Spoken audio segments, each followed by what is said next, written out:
folks. Beautiful day in the neighborhood. It's another one. And Is it not, Mr. Turner? We're going to keep stacking up the wins. We just picture perfect. What can we do? We've got beautiful mornings. Just like that picture of you right there. Oh, stop it. Oh, go on. Andy's got his haircut. I did. I told you I had a haircut scheduled for today. I should have taken a mirror pic for you earlier. Thank you. Just to prove that. Prove it.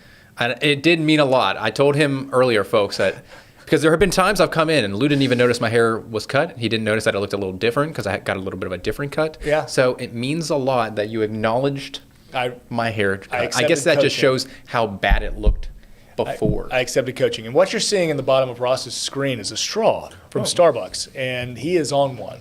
Go ahead and say that right now. There's no. It's going to stay there. Yeah, no, don't move. I'm not asking you to move it. I'm just saying we have got no free ads, but he's got a big old coffee from Starbucks, or maybe is it just a green straw?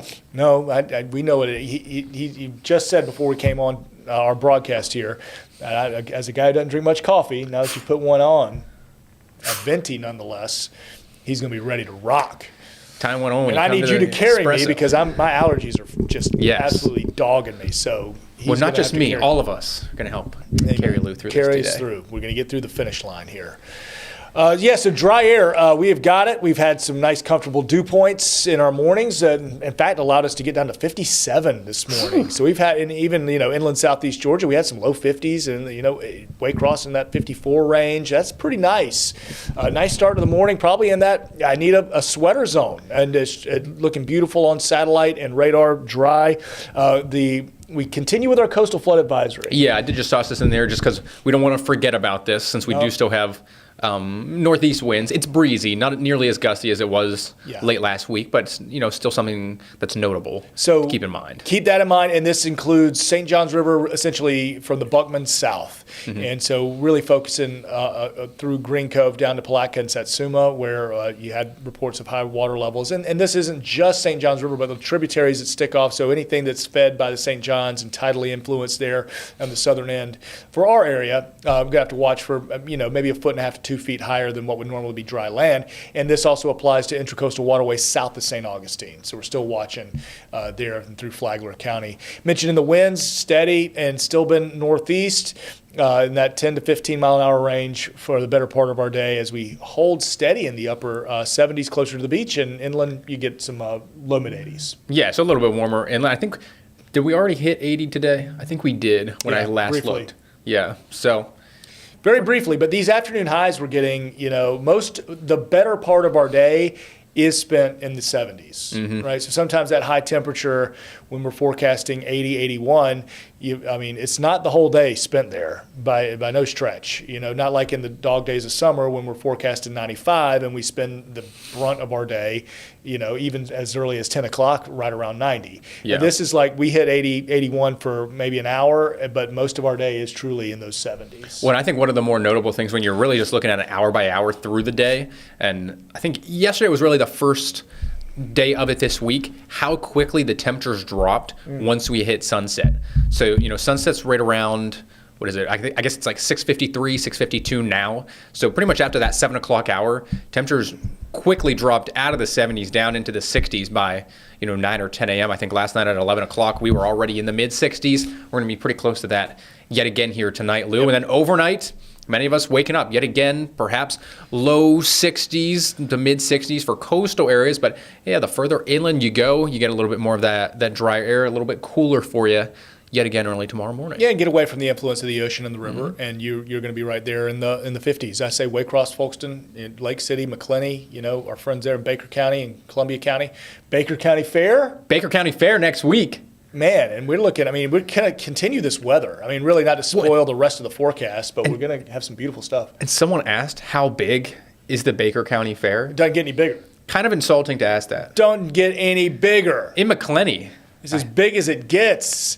Yeah. If I want my fairs in the county. You know what I mean? Yes. I want my county fair. Yes, those are the best typically. Out and away, and the point of the fair is just as much the agricultural side. You love the rides, love the food, but this is time to flex the muscle for some of those show ponies.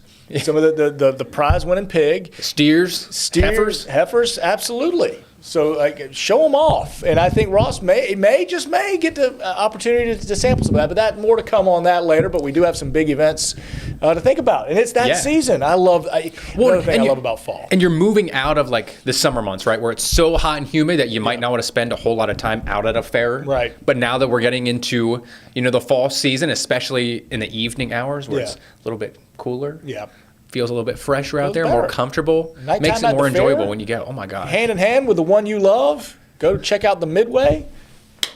Yes. You know it. Yes. Perfect. Yes. Just what you need. Check out the Midway. And then they pause it when you're stuck on top. I don't know. No, wait a second. Oh, Are you talking about a fair ride? Yeah. Okay. You don't want that. Oh, you don't? You don't want to be stuck at the. I don't know, Ross. Ross. Wait, what are you considering what is the Midway? To me, the Midway. I thought the Midway was like the Ferris wheel. The Midway to me is where the games are. You're just talking about the whole area. Yeah, that Midway of where you're walking okay. through, and you got like kind of the stretch of games between like areas of rides. Maybe that was just stuck on a state fair. So that's what I'm thinking when I think Midway.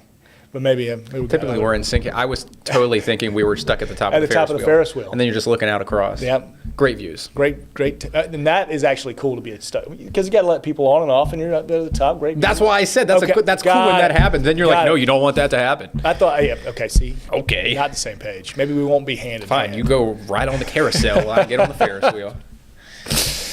It's fine. Fair weather, baby. We will continue. Fair here. weather, both the style of weather we've got and getting into that fair season. Love it. Cornfields, corn mazes. Let's go. The temperature trend, though, trending towards Sunday being the hottest day. We've been talking about that, kind of our warmest day of the next several. Yeah, and that's pretty much due to just the approaching front from the west.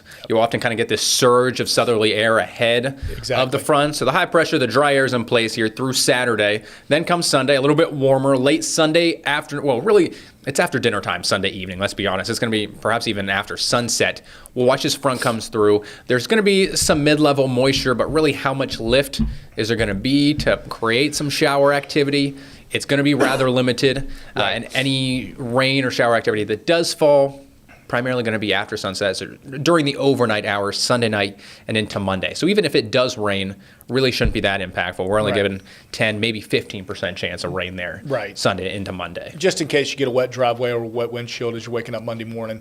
But nothing that's going to, cancel any plans, not at this with the current timing and not with the current form of this front coming across. And it's kind of unfortunate. We need the rain. We definitely need the rain. And we're getting out of the time of year where we get a lot of it, frankly. Now, we kind of looked at the beginning of October when we were, that Friday, the last couple of Fridays, honestly, we had that nor'easter both weekends really cranking up. But really this past, week, we were hoping maybe we could catch up a little bit. And the rainfall totals overall, at least at the official measuring side of the airport, a little bit lower. Now, we had some higher totals for places like St. Augustine. Yeah. We're up and over 4 inches in some spots because of training.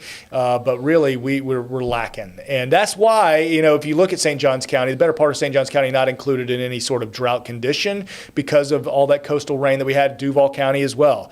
But the folks who missed out on it, like with that nor'easter, we didn't see a lot of rainfall for coastal Glen. I mean, St. Simons and Jekyll kind of just flirted with a little bit of drizzle, but the heaviest rain was in those areas that kind of are out in that gray, out of the drought zone. So we're looking at drier conditions for all of Duval, but we're entering moderate to severe to even extreme drought out on the I-10 corridor, places that absolutely need it. And unfortunately, we're getting into that time of year where we don't really catch it. Yeah, we're moving into that drier season and out of the tropical rains and thunderstorms that we typically see. And I think this is pretty significant. Yeah. Considering how I felt like last year was pretty rainy. During at least the wet season in the summer months, we're now over a 7.5-inch deficit for rainfall for the entire year in Jacksonville. Now, it's not like that absolutely everywhere. There are some spots that have seen more rain than others. Over at Craig, I'm assuming that's the reading there in Arlington. Is over at Craig. Yep. In Gainesville, slightly over, but certainly Jacksonville and much of Duval County, or at least the northwest quadrant of Duval, very, very dry. Well, let's talk about, we'll go kind of how the wet versus dry season kind of compares and what we mean when we say that. We're going to do that right after this short break, so stay right there.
Welcome back, folks. Let's talk a little bit about the wet and dry season and what we are supposed to see typically and what we actually saw here through the summer months, Lew. So there's a lot on this map or this chart. So I just kind of glad we're using it in the stream. Probably not something I use on air when I've only got 5 seconds to talk about a graphic.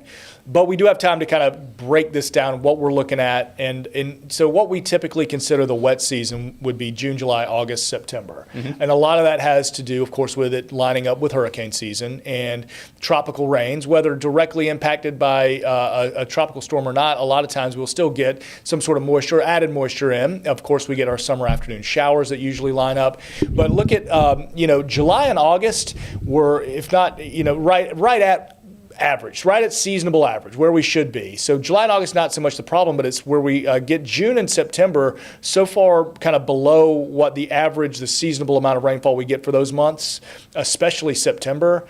We were really dry.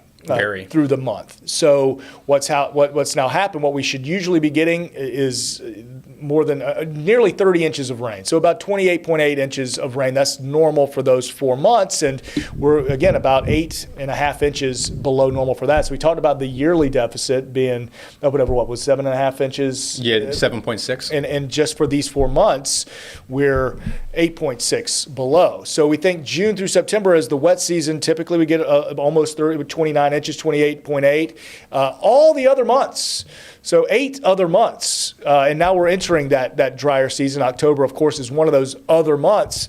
We don't get what we would get in those 4 that we would typically see through the summer and into September. So that's why we say, with those drought conditions, and why certainly there can be systems that come through, some fronts that come through that bring the rain, but the front like we're seeing come Sunday, it's not overly impressive as some sort of widespread rainfall. And of course, we don't want that on the weekend anyway, but it is an event that we do need, and we just kind of have to sit and wait for. And let me ask you 2 things. Yeah. First, how do you think that bodes for the wildfire threat here? Yeah. And 2, how do you think it bodes for people who have to water their grass and things like that? Do people need to be worried about limiting, water usage by the time we get closer to the end of the year? Yeah. Has that happened before? I mean, we've already, county by county, there's already, and through JEA, there's already areas that have watering restrictions. I know my neighborhood, it's, every other day of the week, you're allowed to do it in certain months.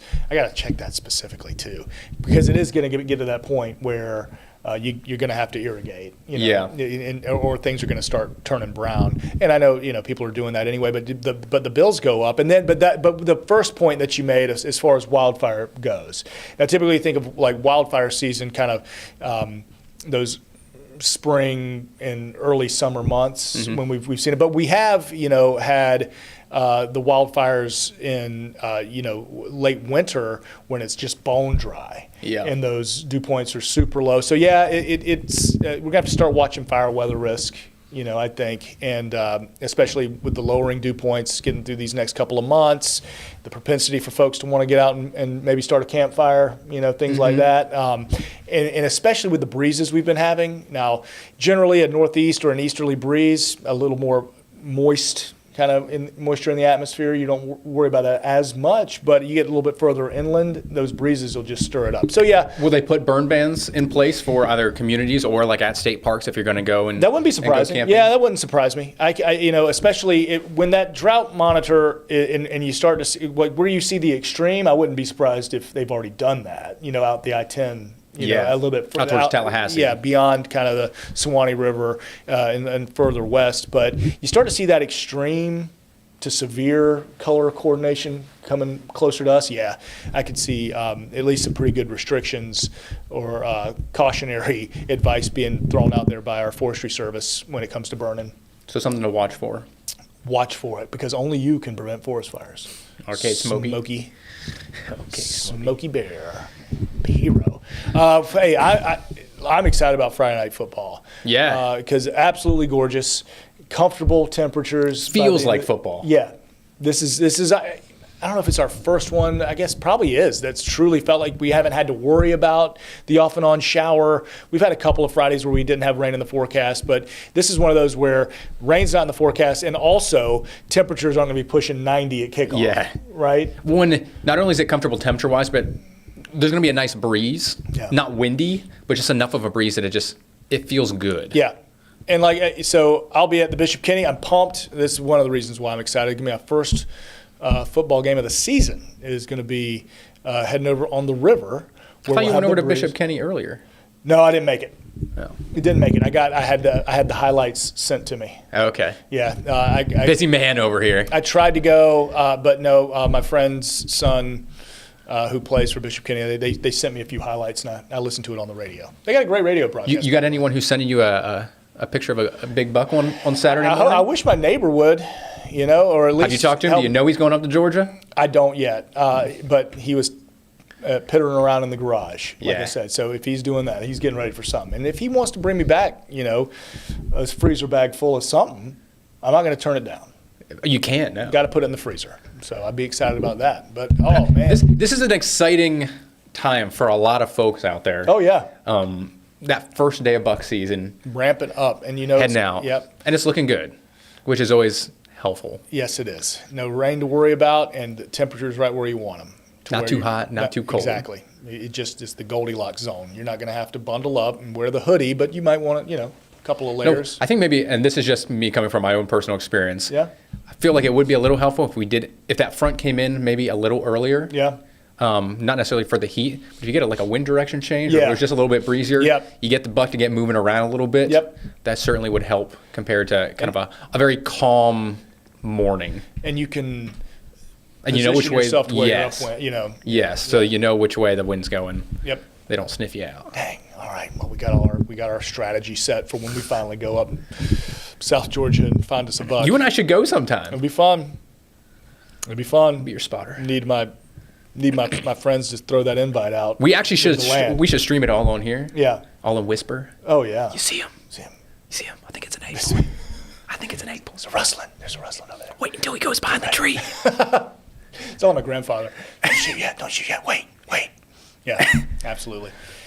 Oh my gosh, it's the good stuff. And again, that time of year, getting right for. I mean, even some inshore fishing is going to get right because while the marshes are getting a little full at high tide, you spot the tail and redfish. That's it's getting and when these cooler temperatures are coming in, this is when the speckled trout, we can start to find those in the marshes too. So getting good for that. Let's talk football when we come back.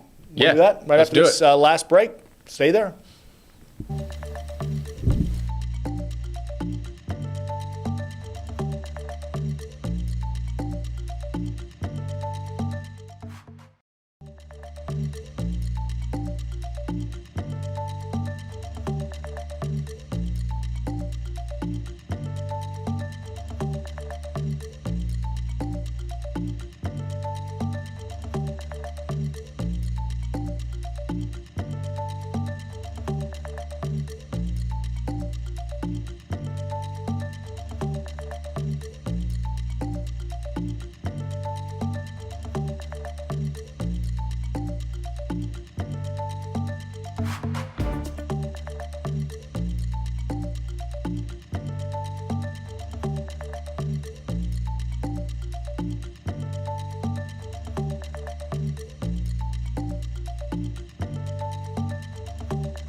All right, so we started with high school. Now let's get to Let's get to college. Yeah. You want to do our picks since you're off tomorrow? I am off. I'm out, and then I've got a lot of catching up to do because the record is poor. The record is poor. But you have time to make that comeback. Not much. I mean, really, math is not looking great. We're only like halfway through the season. Halfway through, yeah, I guess so. got time. And so we differentiated here on a few picks, which gives me hope, but also not on this one. We're both going LSU, although Vanderbilt is favored for like the first time in eternity By 2.5. in a game against a top 10 opponent in LSU. So it gives me pause in the pick, but I am going to go LSU here. Play it, I guess, on paper, play it a little safer, but watch Vandy go out and do things. And then, of course, I'm You had going to with take my the alma heart. mater. I got to go with the heart. I'm going with my Yeah. Gamecocks. And Ross, you've got experience with Oklahoma. I So. went with the Sooners. I don't think they lose two straight after their loss to the Longhorns in Texas last weekend. Yeah. Now, next game, I think, will be very close. Yep. Georgia's favored by a lot. Well, no, I shouldn't say a lot. 7.5, Yeah, right? 7.5, which I think is More than a significant. touchdown. Yeah, that's a lot. I do it'll be think closer Georgia than that. wins. I don't think it's a 7.5 point game though. It's in Yeah. Sanford Stadium, so I think a slight edge to the Dogs. Ole Miss is good though, clearly, and so yeah, I don't think it's a 7.5 point game. I think No. that's going to be a little tighter than the books. And then wrapping it up with Tennessee at Alabama. The Vols did me dirty against Georgia a couple weeks ago Yep. when that kicker missed it. Yep, and kickers. blew the win. Kickers. I hope they don't do it to me twice. Yeah. My head tells me Bama, but I am kind of a closet Tennessee fan. Okay. So I'm hoping Josh Heupel is able to get the job done this Gets time. it done. All right. Yep. Those So are we'll see. really good games. I mean, Yeah. other than the Oklahoma South, and that's a good game just for me personally. I'm glad it's in Columbia, and I'm also glad it's a midday kick because it seems like every single game they played has been in the middle of the night, 7:45 kick. Yeah. I'm tired of it. I need a midday game. Something I can just kind of sit back, watch. That way and you still can have a little wallow life. in the misery after Yeah, they lose. yeah. You don't want to go to bed immediately after upset? Don't have to have nightmares and Okay. cry into my pillow. So yeah, we'll be good. And Jags traveling to play the London. Rams in London, and Jags need to get back on the winning way. They do. Are the Rams good? Like I'm not Yeah. really well versed in The Rams are pretty good. same yeah. record. Are they both 4-2, or are Rams 5-1? I think the Rams are 4-2. Yeah, I think this will be a tougher game than they had last week. So they're better than the Seahawks, you think? Yes, I Okay. think so. All right. Well, there you go. Maybe the advantage of having But, been to London the whole yeah, time. but you're going across. Yeah. I think those international games are always toss-ups. So we shall see. But So it goes. forecast locally on Sunday morning, looking good for any watch parties. And out another situation where, hey, cool, let's play some football early in the morning, a little coffee football. Yeah. A little breakfast casserole ready that you make the night before, of course. And then you have it Breakfast good to go Sunday morning for some Jags football, 9:30 in the morning. And then you get to go about the rest of your day. And hopefully we're talking about a victory afternoon, and you still get plenty of time to do all your honeydew list out there. Tropical update, important to note.